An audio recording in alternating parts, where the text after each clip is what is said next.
Assalamualaikum warahmatullahi wabarakatuh. Waalaikumsalam warahmatullahi wabarakatuh. Selamat pagi anak-anak. Bagaimana kabar kalian hari ini? Alhamdulillah. Ya, alhamdulillah. Semoga kita semua selalu dalam keadaan sehat dan dalam kondisi siap untuk belajar. Udah pada sarapan belum? Belum. Kenapa bisa belum sarapan? Enggak sempat. Oke, lain kali di pertemuan yang berikutnya disempatkan untuk sarapan ya. Oke, sebelum kita mulai pembelajaran pada pagi hari ini, marilah kita berdoa terlebih dahulu. Akan Bapak pimpin. Oke, berdoa dimulai.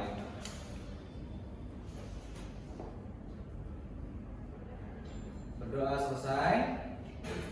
Terima kasih. Bapak akan cek data kehadiran terlebih dahulu. Ada yang tidak masuk anak-anak? Ada. Ada. Nama siapa? Devi. Devi. Keterangannya apa? Izin. Izin nama sakit. Izin. Izin. Kemana? Ada keperluan. Ada keperluan. Bapak mau tanya, apakah dari kalian sudah ada yang pagi ini membuka media sosial? Sudah. Nah, apakah informasi yang berada di media sosial itu selalu benar? Tidak. Kenapa? Ada yang salah. Oh begitu, oke bagus. Nah, lalu bagaimana cara kita untuk mengetahui apakah informasi yang ada di media sosial tersebut benar dan dapat dipercaya? Harus ada bukti. Harus ada bukti. Terus? Harus fakta. Iya, fakta. Oke, jadi supaya apa yang informasi yang disampaikan di sosial media atau media sosial bisa dipercaya, maka harus terdapat fakta yang kuat gitu. Nah, sebenarnya anak-anak apa yang telah kalian sampaikan tadi itu sangat berkaitan dengan materi kita pada pagi hari ini. Mungkin ada yang tahu apa materi kita pagi hari ini?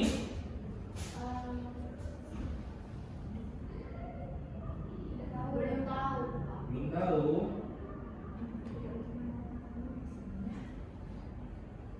Oke, jadi ini berkaitan dengan materi teks eksposisi.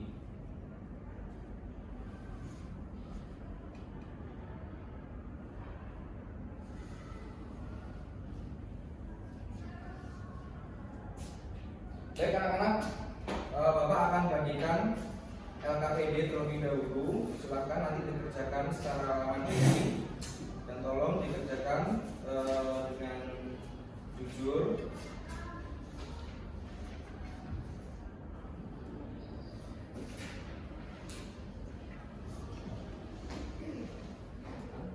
Apa manfaat media sosial? Dapat informasi. Dapat informasi, bagus. Ada lagi? Belajar terkait Ya, untuk keperluan belajar. Ada lagi? Hiburan. Ada lagi? Komunikasi, posting foto, personal branding. Nah, oke, itu ya. Kemudian nomor 3, apakah media sosial dapat memberikan dampak negatif? Bisa. Bisa. Contohnya, Nora, informasi secara instan. informasi secara instan. Akhirnya tidak tahu itu benar atau tidak. Iya, betul. Ada lagi? Kecanduan.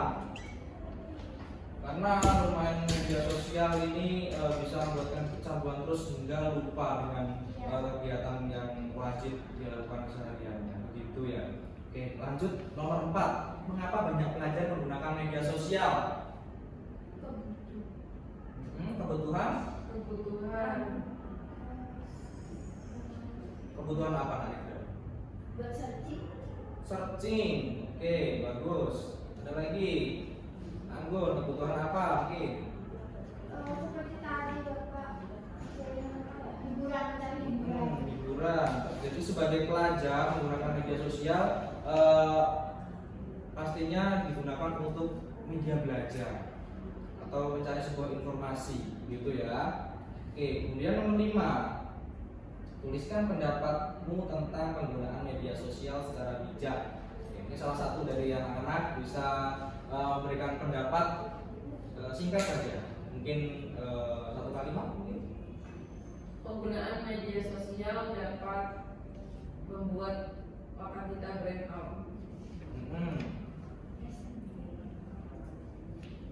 Brain out. Bahasa Indonesianya apa, orang? Bahasa Indonesianya itu kecanduan yang terus menerus hingga akhirnya kita malas. Iya, bagus, tepuk tangan untuk orang. Nah, oke anak-anak, kita masuk ke materi.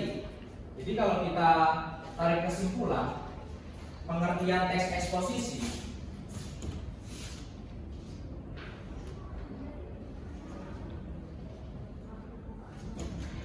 teks eksposisi adalah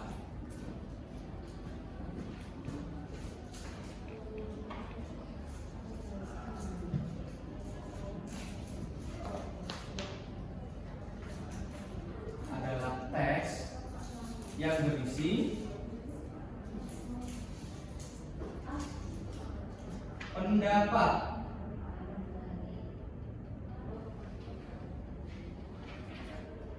yang disertai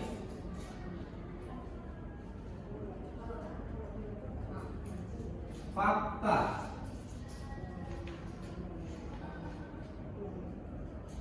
sehingga dapat meyakinkan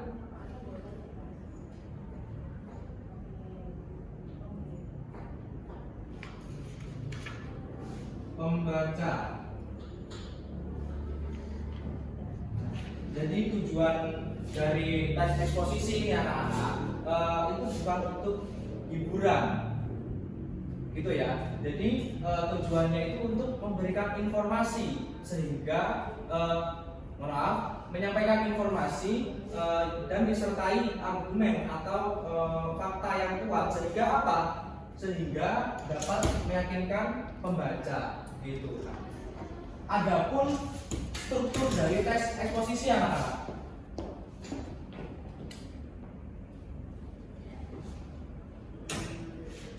yang pertama, struktur teks eksposisi yang pertama adalah tesis. Apa itu tesis? Jadi tesis merupakan pendapat.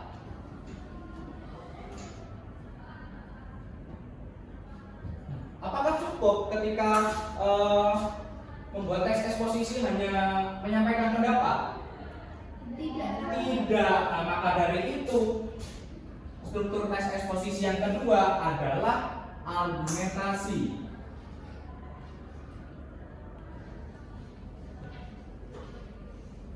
Atau apa? Pendapat. Argumentasi yang disertai dengan fakta. Fakta yang kuat. Oke.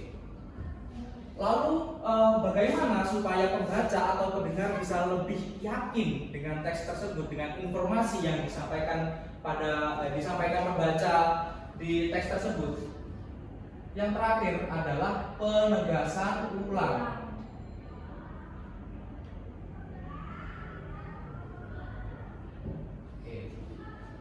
Coba kita ulangi struktur teks eksposisi. Yang pertama ada apa?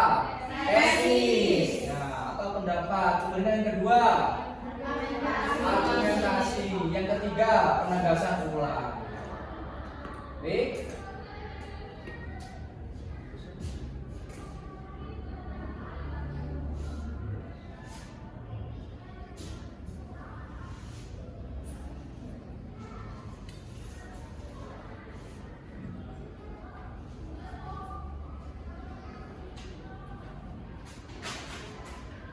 Selain struktur anak-anak, adapun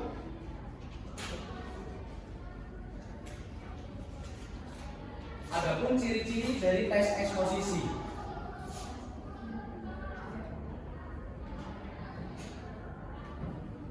Yang pertama, jadi ciri-ciri teks eksposisi yang pertama adalah informatif.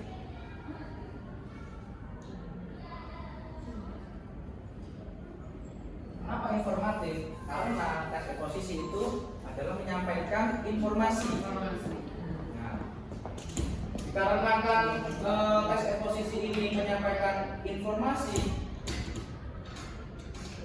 maka tes eksposisi juga ini harus objektif.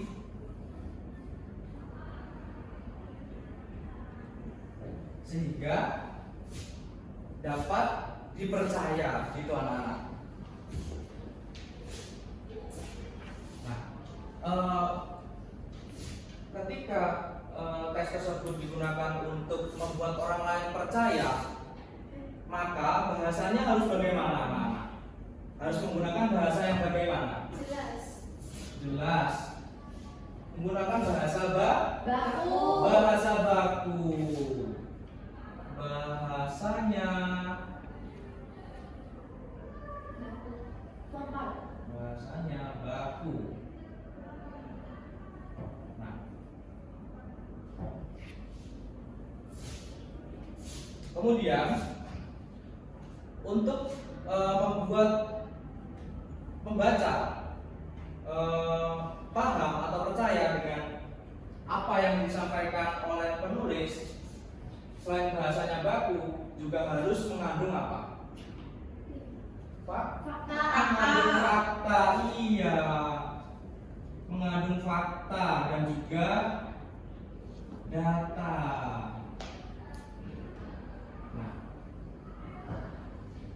ketika ciri-ciri tes eksposisi kan ada informatif, objektif, bahasanya baku, kemudian mengandung fakta dan data. Kemudian cara penulisannya bagaimana? Cara penulisannya yaitu ditulis secara logis dan juga beruntut, betul. Oke, jadi itu ya anak ciri-ciri tes eksposisi. Yang pertama adalah informatif, kemudian juga objektif, kemudian bahasanya baku, mengandung fakta dan data, dan penulisannya logis serta runtut. Gitu. Baik anak-anak, sebelum kita masuk ke LKPD 2, Bapak mau kalian dibagi menjadi 2 kelompok yang terdiri atas 4 sampai 5 orang. Sudah, Bapak. Oke, sudah.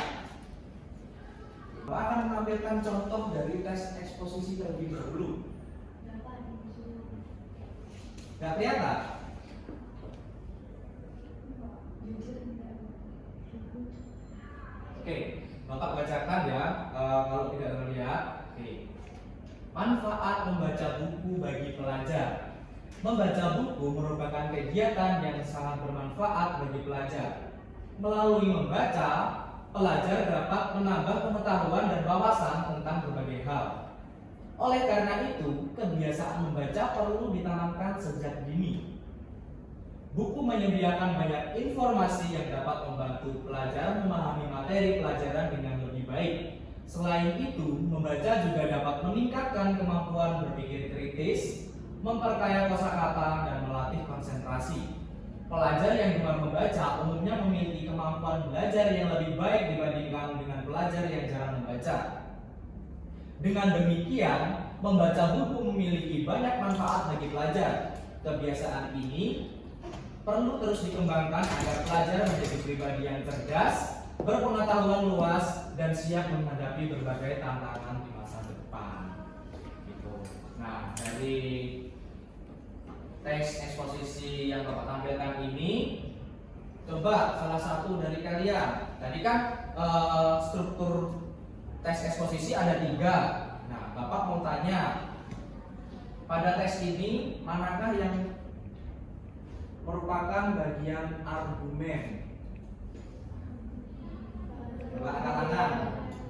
Angkat tangan. Oke, Kak Nora. Paragraf kedua. Paragraf kedua. Oke. Kenapa kok bisa paragraf kedua, Nora? Karena terdapat fakta yang kuat, kemudian juga termasuk pendapat dari si penulis. Iya, betul. Oke. Pak Rasa kalian sudah paham ya tentang tes eksposisi. Oke, ada yang ditanyakan sampai sini? Belum. Baik. Sekarang silahkan dibagi menjadi 2 kelompok yang terdiri dari 4 sampai 5 orang.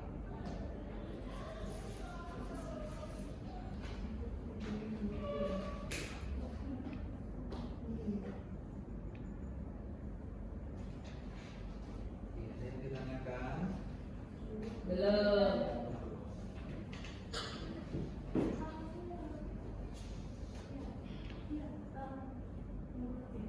Bagus. Sudah anak? Sudah Bapak. Sudah. Sekarang Bapak mau tahu, minta tolong untuk kelompok 1 coba berdiri dan jawab mana yang rangkaian argumen. Disebutkan, jelaskan juga kutipan teksnya. Coba kelompok 1 perwakilan saja berdiri.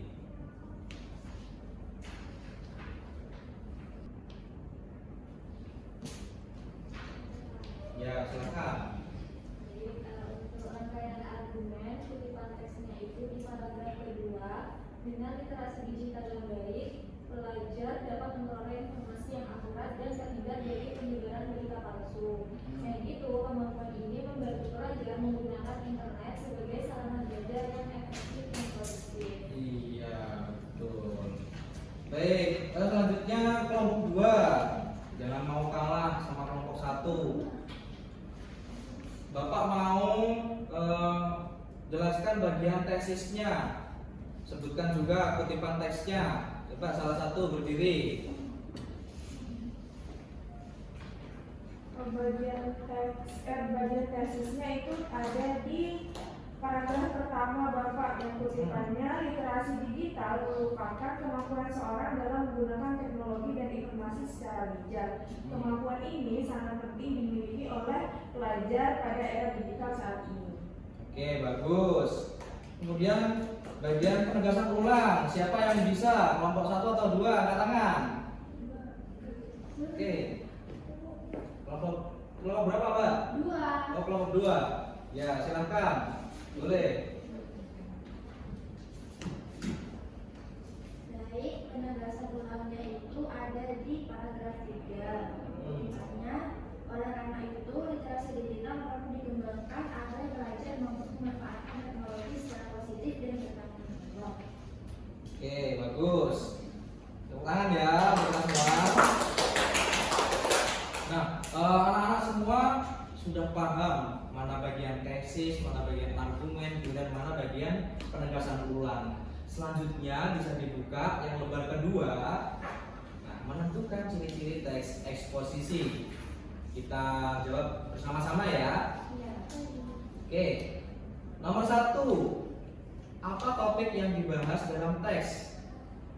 Pentingnya literasi Iya, digital bagi pentingnya literasi pelajar. digital. Bagus. Kemudian yang terakhir, kesimpulan.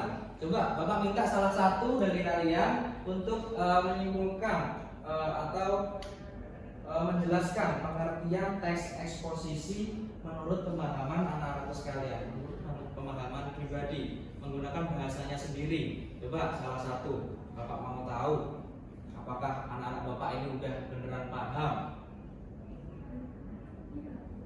Ya, Nah, Anggun, silakan. Jadi, teks eksposisi sepemahaman saya itu adalah teks yang berisi informasi atau pendapat Ya. yang disertai dengan fakta.